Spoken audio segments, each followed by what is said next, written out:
বৌমা, তোমার ননদকে ফোন করে দাও, দাদুর শ্রাদ্ধ আছে কালকে, সে যেন আসে। ওরম করে মুখ বেঁকাচ্ছ কেন বৌমা? মেয়েরা বাড়ির লক্ষ্মী হয়, ওদের যত ডেকে সেবা করবে তত তোমার বাড়ির উন্নতি হবে। ওরা এলে বাড়িতে উন্নতি হয়, ওদেরকে ফোন করে ডাকতে হয়। ঠিক আছে মা, করছি।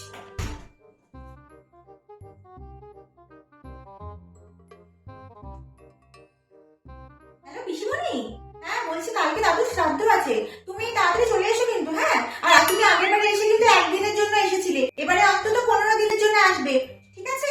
হ্যাঁ, ওরকমই ব্যবস্থা করে আসবে কিন্তু। হ্যাঁ ঠিক আছে। তুমি কাকে ফোন করলে? তোমার ননদকে না আমার ননদকে? আপনার ননদকে। একা আমার কেন উন্নতি হবে মা? আপনারও উন্নতি হোক, তাই আমি পিসিমণিকে ফোন করে ডেকে ফেললাম। বুঝো ঠেলা, বড্ড উন্নতি করার শখ।